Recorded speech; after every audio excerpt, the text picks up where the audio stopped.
those rich people always flying off somewhere.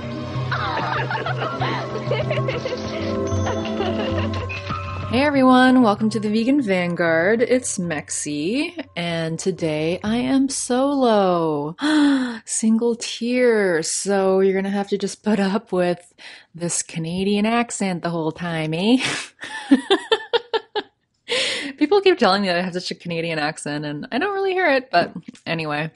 So the reason I'm solo is that Maureen has a lot on the go, and I'm really excited for her. She's starting an in real life project, which, I mean, let's face it, we all aspire to start as activists, but many of us don't really get past the online stuff, admittedly.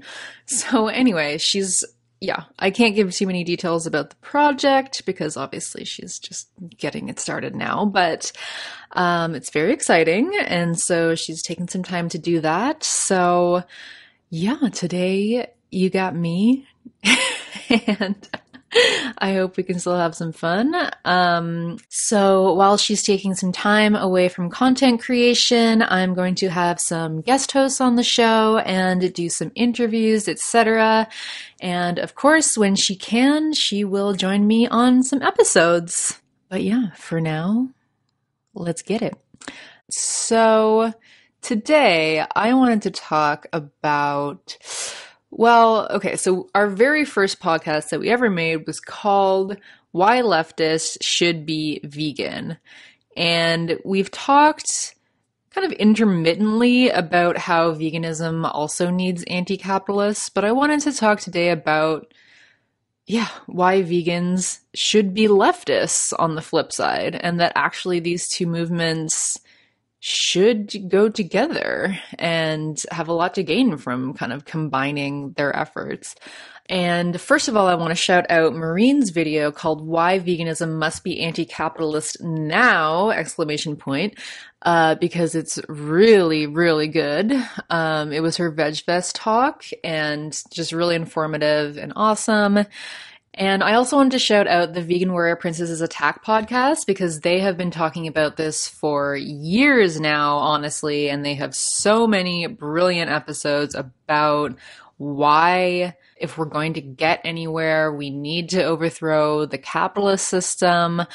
And also, they talk a lot about just the pointlessness of defining veganism as a consumption list and not as a political stance, and of just basically going around and policing everybody based on their consumption choices. And, this whole focus on purity. And if you don't consume everything exactly right, and if all of your makeup and your shampoos and everything aren't exactly perfect and vegan and cruelty-free, and if just all these things aren't 100% in line, then you are not a vegan.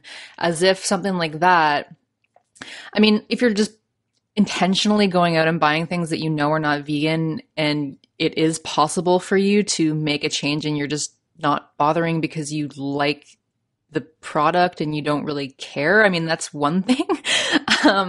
But I mean, as we've talked about before, this focus on consumerism and, purity and whatever, it makes veganism inaccessible. I mean, it lends credence to this idea that veganism is bourgeois, which it's not, first of all. I mean, we're not going to get into this because we already talked about this in the Why Leftists Should Be Vegan. We actually went over this idea about veganism being bourgeois and, how to actually do this on the cheap, and that for a lot of people, especially kind of, middle class, regular dude bros, they just kind of use that as an excuse to not bother doing anything, when clearly, if they're going to the grocery store and buying meat products, they could easily just switch that to other products. But anyway, it is exclusionary to people who don't have the means or who live in food deserts or whatever, for whatever reason. On the VWPA podcast, which is Vegan Warrior Princess's Attack.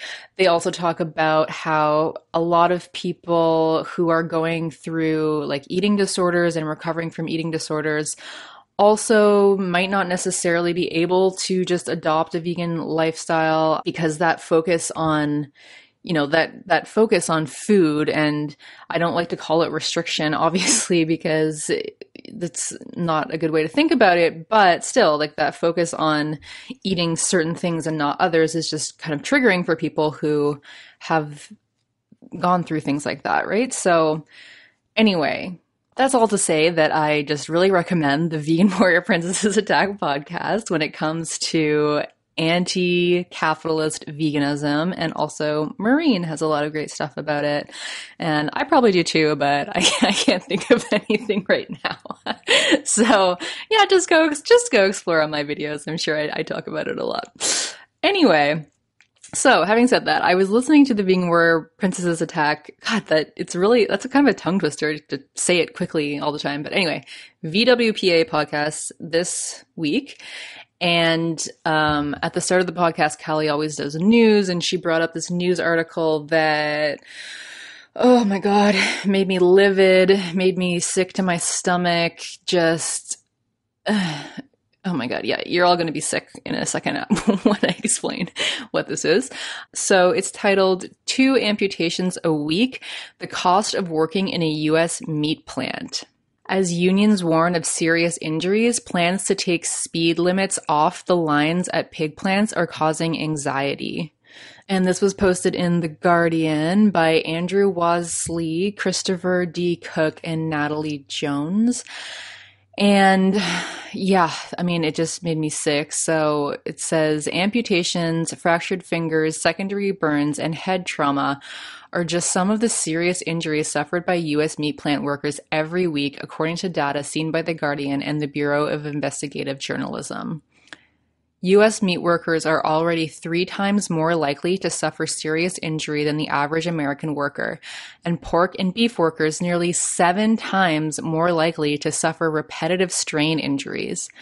And some fear that plans to remove speed restrictions on pig processing lines currently being debated by the government will only make the work more difficult. Records compiled by the Occupational Safety and Health Administration reveal that on average there are at least 17 severe incidents a month in U.S. meat plants. These injuries are classified as those involving hospitalizations, amputations, or loss of an eye. Amputations happen on average twice a week, according to the data. There were 270 incidents in a 31-month period spanning from 2015 to 2017, and most of the incidents involved amputation of fingers or fingertips, but there were recordings of lost hands, arms, or toes. And then they go on to describe a number of just really horrifying things that have happened to employees and why they had to have parts of their bodies amputated, and it just made me really sick. And we talked about this in the Slaughterhouses and Environmental Racism podcast, that a lot of these workers, I mean, the turnover rate for workers in the meat industry and the slaughterhouse industry is 100%. And the majority of workers are immigrants with insecure status. And so they are basically just looking for any jobs that they can get. They've been totally marginalized. And because they have insecure status, they can't even go, they might not get health care. They aren't able to go and, complain or report their employers or report whatever's going on, because they could, be deported. And we also have prison labor. People in prisons being forced to work with, I can't even say work with animals. They're being forced to, forcibly impregnate animals and kill them and, take their babies away, milk them, etc. And they're making 86 cents per hour on average. I mean, this is clearly just slavery. This is obviously, a lot of people have talked about this, that, the prison industrial complex is just the extension of slavery. It's just legalized slavery, basically. And so we have the most marginalized people doing the worst work, the most dangerous work, being injured, unable to really fight back against this, without any other options. And Nicole and Callie on the VWPA podcast mentioned this, that a lot of vegans will come down really hard on slaughterhouse workers themselves because a lot of videos circulate showing, people working for slaughterhouses who do things that are, they'll like slam piglets on the ground and they'll just kick and beat animals just for the heck of it. And I mean, I used to see those videos circulating around, my Facebook and everything, and people who were not even vegan would share these and be like, oh my God, look, this is so terrible. And it's just really framed as like, oh, look, these bad seeds in the slaughterhouse industry are just like running amok and being really cruel to the animals. And it's like, okay, is that any more cruel than actually slaughtering them? Like hanging them up in content warning. Yeah. Preface this whole talk with a content warning. But yeah, like actually doing all of that to them, is that any more, quote unquote humane? Obviously not, but people forget that that's what they're paying for. But no, this video of this person kicking an animal is just insupportable. But anyway, also just working in those conditions has also been proven to have serious traumatic psychological effects on the workers and can lead people to be more violent in their daily lives. I mean, I'm not going to say that, all slaughterhouse workers are just, coming out of there super violent, but there's been a lot of studies that show that there is a direct correlation between doing that kind of work and having, suffering trauma and then having that come out in your life in different ways. Anyway, I think we always have to remember that these are people marginalized within the capitalist system who have no other, people would not be doing this work if they had other options. Obviously, they're having all these body parts amputated. God, which just puts them in even a worse position in terms of getting other employment. So yeah, we just have to remember that the system produces this, right? Like, and we talked about this in the last episode, that the profit motive does not give a fuck about you or the animals. The profit motive will destroy life, human or non-human, and the environment for profit. And because it needs to grow perpetually, it's going to just perpetually suck more and more people into these low wage positions. It has to, in order to keep accumulation going up the hierarchy, up the ladder. It has to draw more and more and more people into the reserve pool of labor to do these terrible jobs that nobody would ever want to do. And it has to use up more and more energy and resources and life, like sentient lives, And so the idea that we could somehow see a vegan world that would be, just and cruelty-free and all of that under this capitalist system is just absurd. Like, it really is absurd. And, I don't know. I've always been, I can't say always, but since I guess I was maybe a teenager, which was quite a long time ago now. People always say like, oh, you look like you're about 23. I'm like, no, but thank you. Also, you can't really get a PhD at 23, but anyway, since I was a teenager, I feel like I've been pretty anti-capitalist, at least anti-establishment, really vocal about that. And I was vegetarian for quite a long time, and I never really, it was only until a couple years ago that I actually made the full push and went totally vegan. I've admitted this elsewhere in our body image podcast and everything, that I actually went vegan primarily for health reasons. And it wasn't until I did that that I actually really started to dig into like vegan media and documentaries and all of these things that really opened my eyes to what the animals were going through. And but I think that even though I knew, like even though I was anti-capitalist, I didn't really, I don't know, I didn't explicitly connect the two movements in my mind, and I kind of still did fall prey to the idea that if we just could get everybody to consume vegan products, then that's all we would have to do. And we could, yeah, that would be perfect. And then all the animals would be liberated. And then, you know, climate change would be cured. And we could all just live la-di-da peacefully together forevermore. And, you know, we would all be super healthy and blah, blah, blah. And so I understand. I mean, I understand having that mindset, and a lot of people will, like, whenever I talk about how, you know, veganism without anti-capitalism is pointless, sorry, not pointless. I should be careful not to make it seem like I'm going so far in the other direction. Veganism under capitalism does still have a point. Like, it is really important for us to make these choices.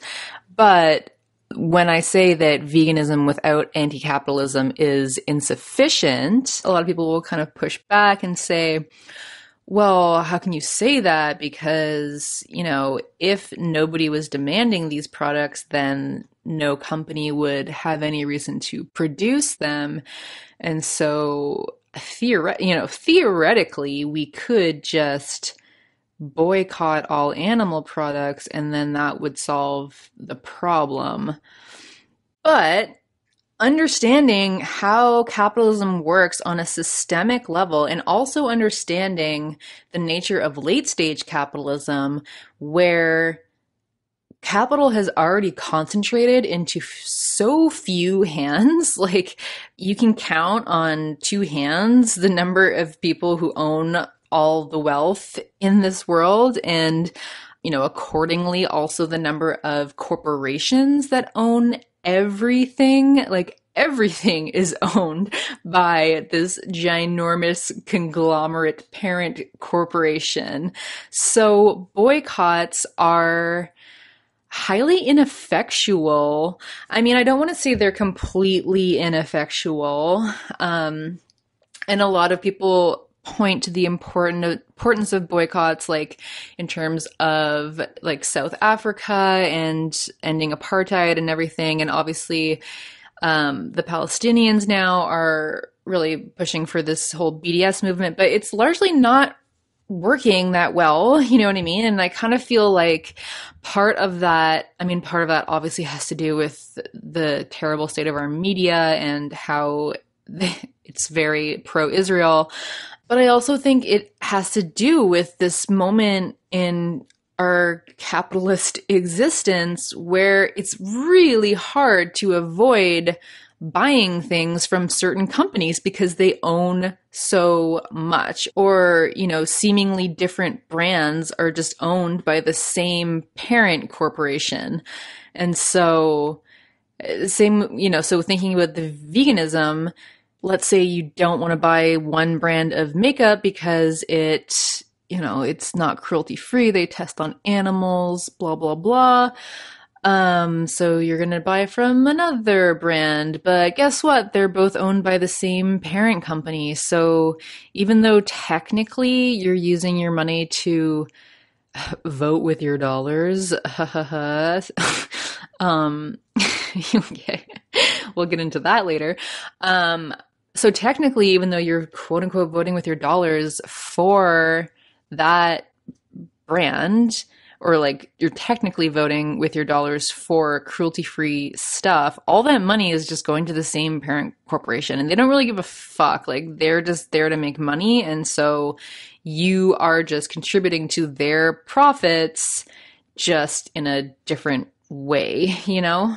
And why I scoffed so much at voting with your dollars is, first of all, this whole idea of, these parent companies owning everything. I used to have this app. There was this environmentalist app that you could scan any product and then, what was it called? Oh, I wish I should have looked this up before, but it was like a boycotting app. And if you wanted to boycott certain companies, then you could, go into the app and scan the product and it would tell you if this was owned by a company that you wanted to boycott, which sounds really cool until you actually go out and try to use it and you realize that you can literally not buy anything at all. And it just becomes really disparaging and you end up just feeling like a really bad person because you're like, well, I need this item and I don't have a choice. As much as capitalism is all about providing us with choices, I literally was like, I do not have a choice. I have to, in one way or another, support a company that I loathe just because I need this item, So that's one reason why I scoffed at voting at your dollars. But another reason is that it's that, obviously only the people with dollars have the votes. And like we just saw with the slaughterhouse workers and prison labor, and I made a video too about the reserve army of labor and how in order for capitalist accumulation to keep going, it has to make more and more people superfluous. It has to ensure that there's an ever-growing pool of low-wage workers to draw upon to keep wages low. And this is why we see wages stagnate. This also has to do with outsourcing production and, trade liberalization, etc. But all of this keeps that downward pressure on labor so that profits and accumulation can keep flowing upwards. And so workers here have no say, and increasingly we have no say and increasingly we have no rights. And I hate to keep shouting out all the content that I've already created or that we've already created. But we also made one about UBI and just this idea that we're all going to need UBI because robots are taking over. But that UBI, the idea of it within a capitalist system is really reactionary. And in fact, it really disenfranchises us from a lot of power than we otherwise would have, because for people who are just displaced entirely and who are just relying on a UBI, we are no longer workers. And so the idea of collective bargaining kind of gets lost there, because what power do we possibly have if we're not even workers anymore, And also, it was created in and of itself in order to keep wages low and to reduce the amount of public assistance and benefits that the state would have to provide anyway, right? But I just want to make clear that I'm for a UBI because I do think that it's going to be necessary. I just wanted to make this clear because sometimes I critique the hell out of things and then people don't really know where I fall on the issue.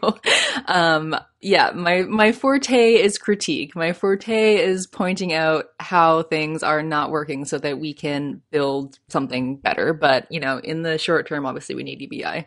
But that's not what we're here to discuss today.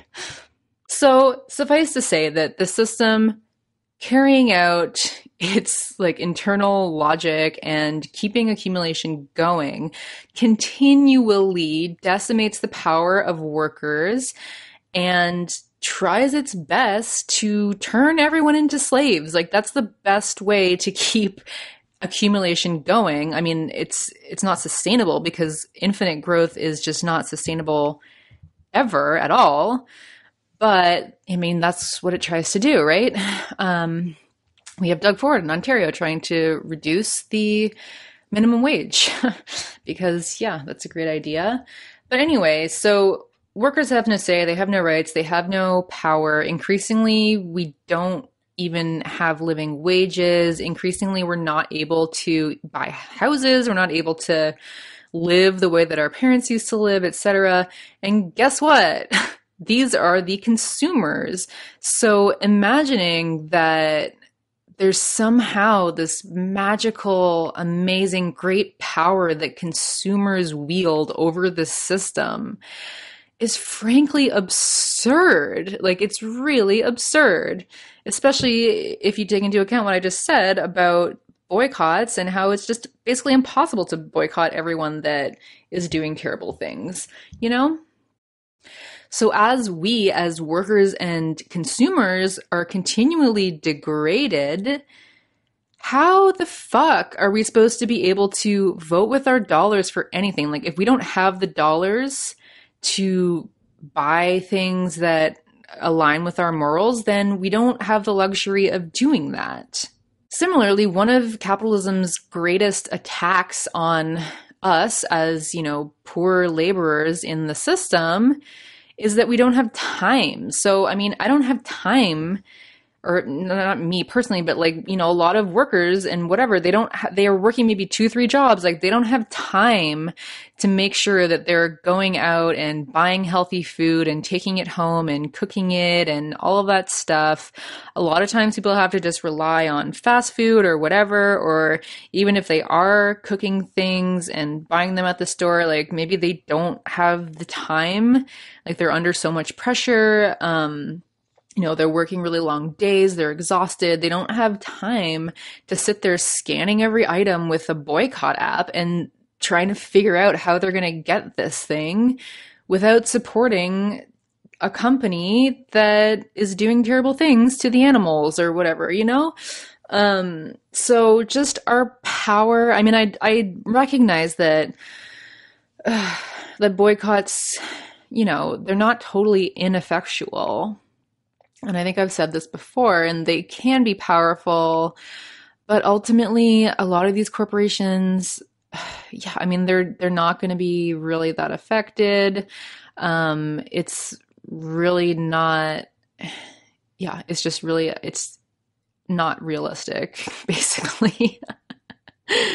And what I mean by that is that it's unrealistic to think that the world will ever stop exploiting animals in some way or another for profit, like in a system based on exploitation of land and laborer to turn a profit and to accumulate capital. It's unrealistic to think that it's ever going to completely stop in this system, and that like we'll really, really get there. And even if we did, we wouldn't get there in terms of human impact.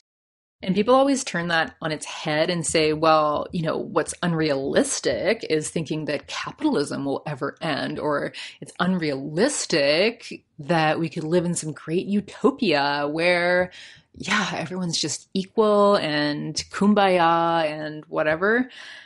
But I always just respond by saying it's even more unrealistic to think that we can just keep continuing what we're doing, expand, conquer, go fight wars all over the world to install and prop up this economic model, this expansionist model.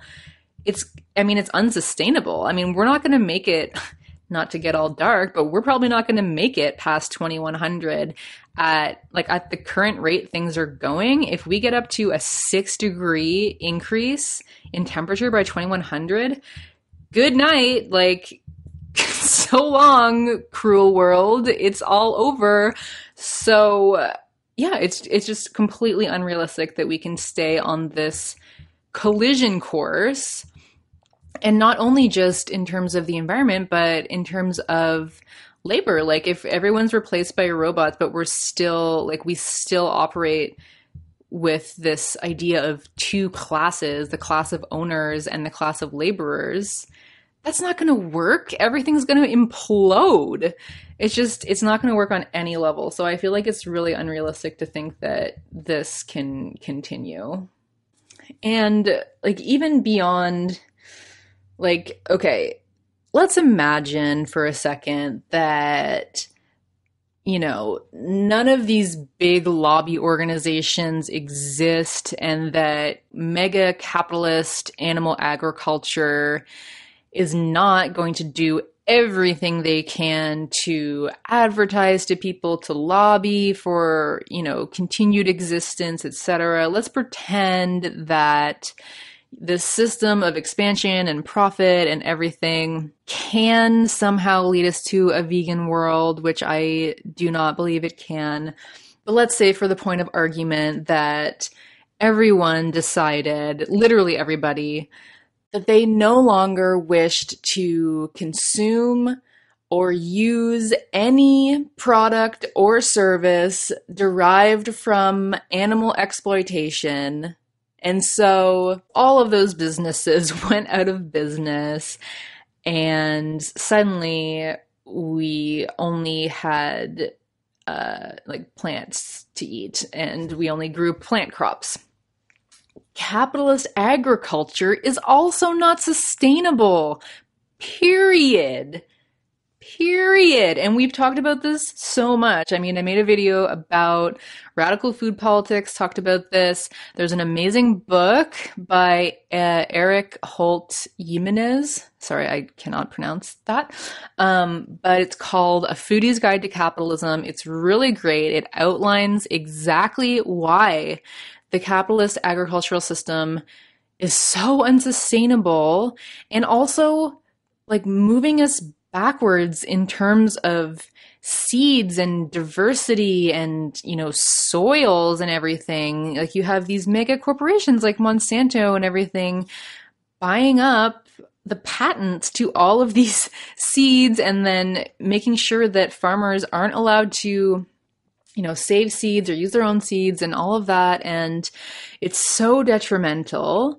And in terms of, the impact on the environment, it's devastating. These huge monocrops are so bad for the environment. And I'll link an article. I think we only have about 60 years of productive soils left for our farm. Actually, probably less now, because I think I read that article quite a while ago. So under 60 years of productive soils left for farming, which is wild.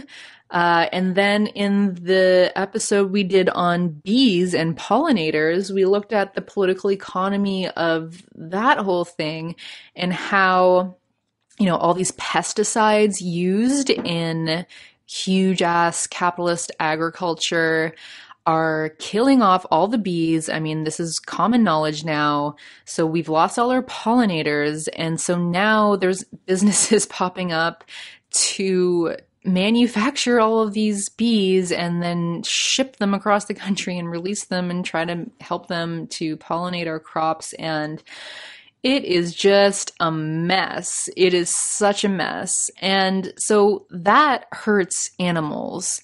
I mean, the pesticides and everything that come out, that hurts animals very much. And so thinking that, even if everyone did go vegan, but we were still within a capitalist framework, like, sure, the impact. Okay, so sure, we would greatly reduce our CO2 emissions because, just listen to the first podcast we did to go into that, because I'm not going to go into the ecology of this right now.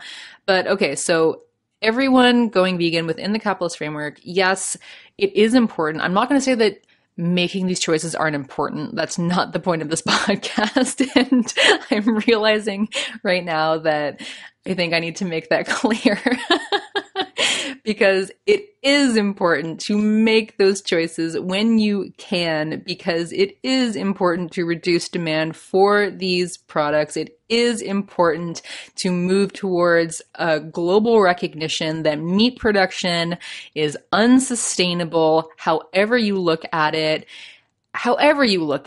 Especially with the population that we have. And no, that's not saying that overpopulation is the problem. What I'm saying, animal agriculture and distribution of food is the problem. So yes, we need to move away from that. So yeah, if everyone went vegan and we were still within a capitalist system, yeah, we would really, really reduce our global carbon emissions. That would be really wonderful. And it's something that we have to do. It's necessary for us to do that immediately if we want to make it past 2100. And not even 2100, like 2060, like 20, I feel like 2050 shit's going to just really start to go down. So yeah, we have to do this, but thinking that that would still be like, that would be sustainable forever is also a farce. I mean, it's not, because that system is still inherently expansionist, growth oriented, and profit, and the profit oriented, the profit motive, like we've said before, destroys all good things. And so, yeah, I mean, that would also be unsustainable in the long term and would threaten our overall food security, especially with the soils and the pollinators, et cetera. It's threatening a lot. And also, as I said, it exploits human animals, and the distribution system under capitalism ensures that even though we have a superabundance of food, it's not being distributed to hungry. Like, people are dying of hunger in the system, even though globally we have a superabundance of food. So it's just a cruel, cruel system for all animals, including humans.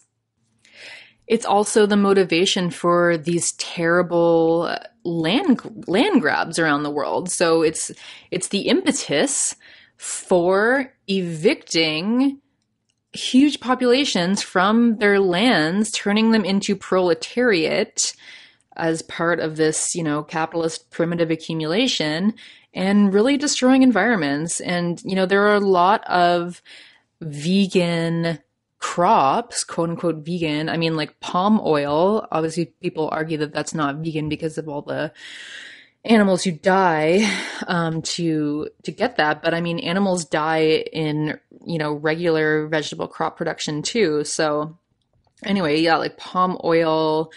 Even some soy is grown in a way that's really not environmental. And I mean, obviously, I need to make this clear that the soy being grown, like the majority of it being grown in an unenvironmental manner, is being grown explicitly to feed to land animals. And so, yeah, and the fact that some animals do die in the capitalist agriculture system that grows plant crops, like, we would need so much less land and so much less crops being grown if we weren't diverting these all to feed land animals. So that would still be a huge improvement, right?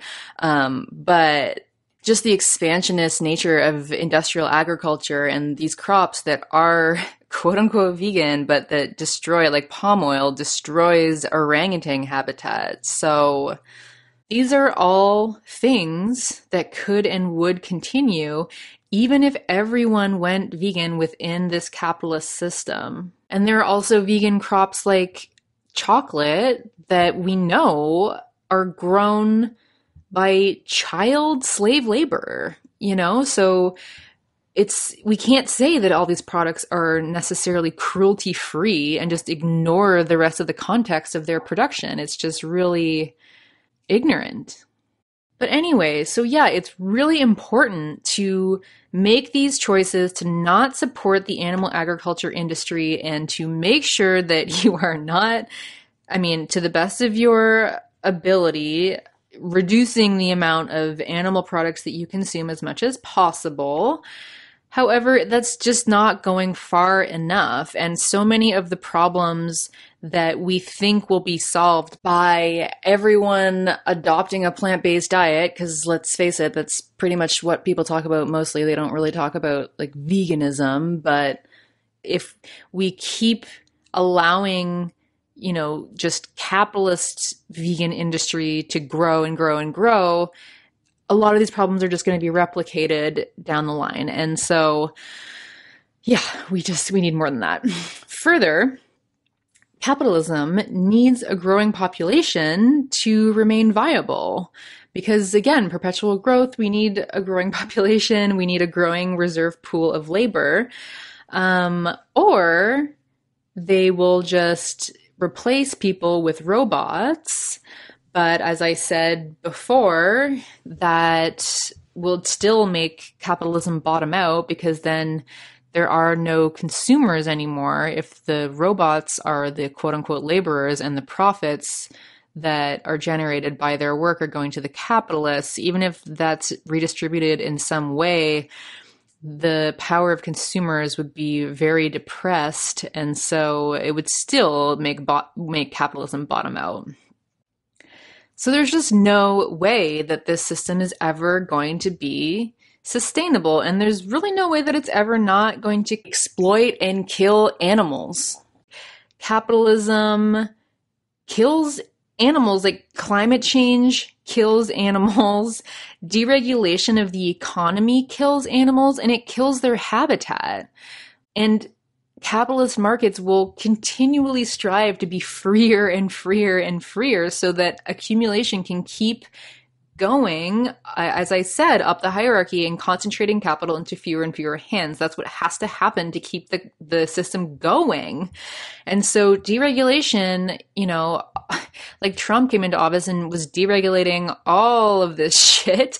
I think I read that he was deregulating like species at risk legislation and everything like that. So yeah, it allowing the free market to just continue to exploit resources and like dump their trash wherever they want to cut costs. And yeah, they're destroying habitat, they're killing animals, and it's not sustainable. And again, this move towards deregulation of trade barriers, etc., it allows for outsourcing so that companies can, avoid any regulations at all to cut the costs that they have for production as much as possible. And so they can just offshore to places that don't have environmental regulations so that they can destroy habitats and animals over there. So yeah, this whole system is just going towards, if not already in, a sixth mass extinction on our planet. And it makes people, like, because capital has to concentrate into fewer and fewer hands in order for the system to continue to even function at all, it ends up making people fight each other. Like, people at the bottom are all fighting each other. Like, we're all competing against one another for these shitty, low-wage, flexible, contract, piece of shit positions in order to get a bit of money in order to access resources. And like, what the fuck? Like, we already have enough food. We have 1.5 times more food than we need to feed everyone on the planet. And here we are, like, clawing each other's throats out, trying to get these shitty ass positions that pay us minimum wage, which is not a living wage, to try and just access food while half the world's food is being wasted. Like, pardon me? This is just ridiculous.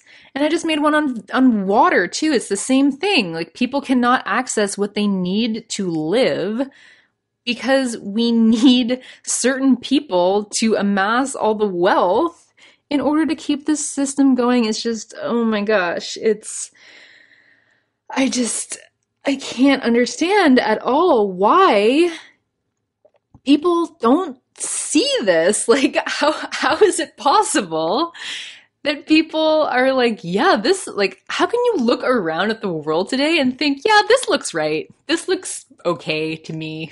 It's like that dog sitting in that house that's burning on fire and it's like, yeah, this is fine. This is fine.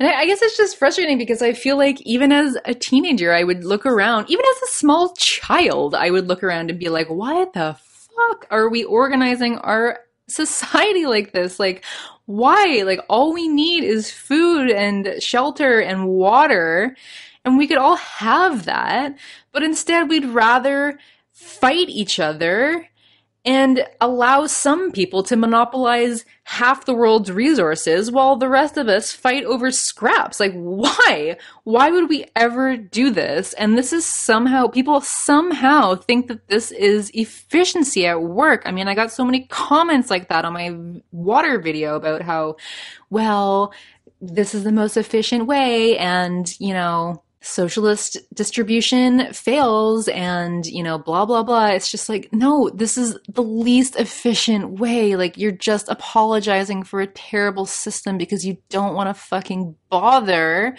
trying to come together and come up with a better one, you know? Whew. Also, like, capitalism really instills in us just this mindset of like luxury and indulgence and growth and entitlement.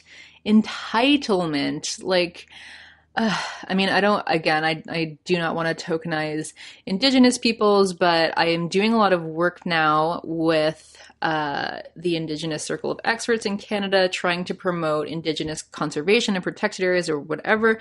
So, I'm having meetings and going to all these conferences, and it's just like the elders who are part of the circle of experts have just so much to say, like so much amazing wisdom to share about just understanding alternative relationships to the land and responsibility and respect and all of these things. And it's just a totally different worldview than the one, like the individualist, reductionist, rapacious worldview of capitalist indulgence. It's like, just because we're born, we feel like we're entitled. Like, if, as long as we can trample over everybody else and claw our way to the top and make all of this money selling things to people that are fucking pointless, or, convincing people to buy things that are fucking pointless, and destroying the earth to do that, and exploiting people's labor to do that and get all the money, as long as we do that, we feel like, well, we've worked really hard for this, and so I now deserve to live this life of luxury. I deserve to buy a house that's humongous, way bigger than I need as one single person, and like way more impactful in terms of my ecological footprint than the majority of people around the world. And it's like everyone aspires to that. That's just the reward you get from being an asshole, like being a greedy, selfish asshole. That's your reward, So it's just this entire mindset. And I just feel like, even if within this system we got everybody to not purchase animal products, we would still, like, living this capitalist, consumptive, luxurious bullshit lifestyle of consumption for no other purpose, like for no other reason other than just consumption. If we're still doing that, then we're still living in a way that's destroying the planet, destroying habitat of species. I mean, so many species are already going extinct. Like, the Great Barrier Reef is freaking dead. Like, everything is just dying. And so we have to start thinking about our impacts and everything going much beyond just the animal agriculture industry. Like, if we're concerned about all animals, all life, and humans are animals, so like, all life on Earth, if we're concerned about that, if we're concerned about animal liberation, how can we have animal liberation if we are living in a system that just destroys all of their habitat? How could we possibly have that? We can't. Like, that's not liberation.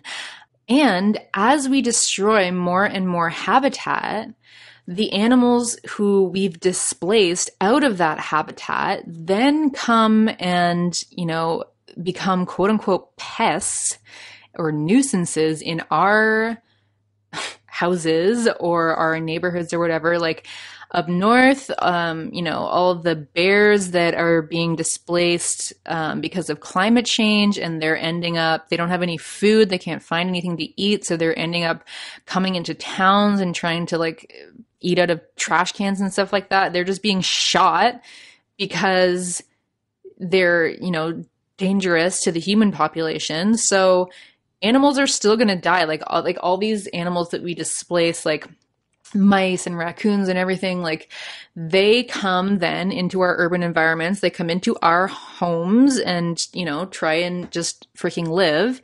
And then there's entire industries where people go and exterminate them. So we can't just think that choosing vegan products is something that is going to really revolutionize things in the long term. I mean, and again, like the companies and the businesses and the industries that rely on animals or exploiting animals in any way are going to fight to the death to continue and like control their profit streams and control that revenue and everything. So yeah, I mean, definitely.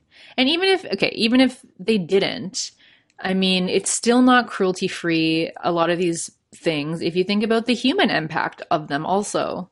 So, yeah, we just have to do so much better. We have to move towards animal liberation in a vegan world if we want to survive, and also if we want to have any kind of semblance of relationship with the world around us. But we also really have to challenge this system. And we've spoken about this before, and Maureen speaks about this a lot on her channel. So go check that out. She has a lot about how different forms of oppression also hurt animals. And so animals have a stake in ending this system too. Like animals have a stake in being our comrades. Like they really, really do, because they're not benefiting from any of this. They're being exploited so badly, and they're being murdered, and their habitats are all being destroyed. So yes, they have a huge stake in us completely revolutionizing our political economy and the way that we relate to each other and other non-human life. So yeah, I feel like I've been talking for a while. Maybe I haven't, and it just feels that way because I'm doing a solo podcast.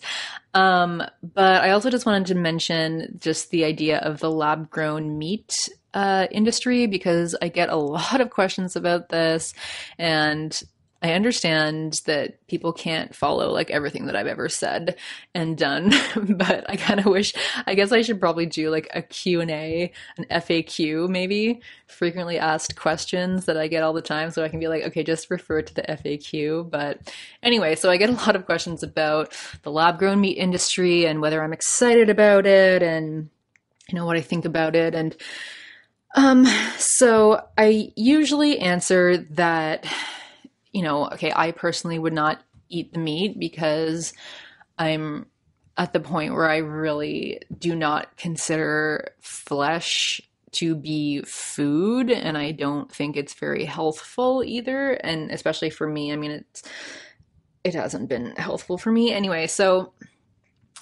I usually say, yeah, I wouldn't eat it, but I support that transition because obviously it stands to be a lot more environmental than our current system of animal agriculture. And obviously I don't want animals to be kept in cages and tortured and slaughtered, and I don't want their babies to be ripped away, and I don't want them to be forcibly impregnated, and I don't want I just don't want all of the destruction and death and then, contamination that comes with animal agriculture. I don't want the workers to be subjected to these cruel, terrible conditions and having their limbs amputated. I don't want people, especially poor communities of color who are living around factory farms, to have to breathe in literal shit and get so many really serious, devastating health impacts. So yeah, I mean, obviously it's way better than the system of animal agriculture. But I also think that it doesn't really get us to like a vegan world, because first of all, like people in that case are just kind of caring about animals who are food animals, right? So if it's like, okay, great, we can just eat this lab grown meat. I don't know. I think it's kind of just like maybe a worldview thing or like an ontological thing. It's just like, okay, yeah, fine, we can eat this lab grown meat because we want it. It's kind of like saying, well, instead of me making this political stand and, right now, right here, right now, giving a fuck and being like, yeah, this is terrible, this is wrong, this is unsustainable, instead of me doing all that right now and deciding to, not support that industry and like to, advocate for animal liberation, it's kind of like, okay, well, I'll just wait. Like I'm not willing to really do anything. So I'll just wait for lab grown meat to come out and then I'll do that. And it doesn't really think about animals who are in the entertainment industry or animals that are tested on for different products, etc. It's just, I don't know. I don't think it's not creating any kind of shift in anybody's mind at all, like about this whole system and speciesism, etc. It's just kind of like an easy out. And like, while I recognize that the majority of people really don't give a fuck, and that for most people, this is like the best that we can ever hope for. Yeah, I just think that this is, yeah, it's just like another industry that's gonna try and profit off the fact that people don't give a fuck. I mean, like they give a fuck in the most marginal way, and then maybe it'll be like, okay, great, well now I can like absolve myself and just still eat the flesh of animals. I don't know. I guess I have complicated feelings about it because I'm like, yes, fine. Like if you are so desperate to eat the flesh of animals, then fine. Like, yeah, eat that. But I guess it's the thing that people are like, well, I'll just wait for that. And I guess I just wonder about the industry and everything. And I also know that a lot of people who are meat eaters are like, ew, that's gross. Like, that's really gross. And it's just like, what? Like, that is more gross than eating a, like, gangly, dead carcass? Like, do you know the kind of sick-ass animals you're consuming? Like, chickens are dipped in bleach because they are so sick, because they're kept in the worst conditions and they can't move and they all have diseases. But eating something grown, pristinely in a lab is more gross than eating a literal diseased carcass, but that's fine. That's fine. But anyway, yeah, I mean, I do think if we could move everyone to lab grown meat, that would be a much better thing than we have now. I guess I also just think that that's going to be a really slow transition, especially because all of the people who work in animal agriculture and like all of like the big like meat and dairy lobby people who are very, very powerful are going to really, really stall this transition, really stall the transition. As is the same with most important transitions that we need to make, like the clean energy transition, etc. I mean, the profit motive really just stalls all of that from going forward. So I guess I'm like, okay, fine. Like, okay, why don't you try reducing your animal consumption and animal product consumption now, and then maybe in the future when lab grown meat does come out, then you can be like, make the choice if you want to consume that or not. But I just kind of feel like a lot of people are using this idea of lab grown meat to be like, well, I'll just wait for that instead of actually thinking about or learning about what animals go through right now, learning about, speciesism and capitalism and all of this stuff. And they're just like, yeah, I'll just, wait. So I don't know. I think in that sense, it's kind of, I don't want to say problematic, but you know what I mean. Anyway, sorry, I've been ranting about lab grown meat for too long. I think I'm gonna wrap it up. I think I have been talking for quite a long time. So hopefully that was interesting. And yeah, let me know what you think. Show me some support if you liked the podcast, because this is my first solo podcast. So yeah, just show me some love if you liked it. So I'm going to shout out the patrons. I always mess that up, but the patrons before I go. So we've had a number of new pledges. Thank you so much to Amy Arlen. That's two different people, Amy and Arlen. Thank you.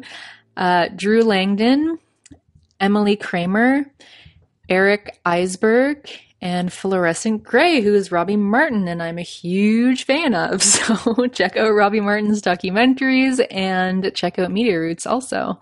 So yeah, thank you everyone for your pledges. If you'd like to support the show, you can become a monthly patron on our website, veganvanguardpodcast.com, or throw us a one-time donation via PayPal, also on the website.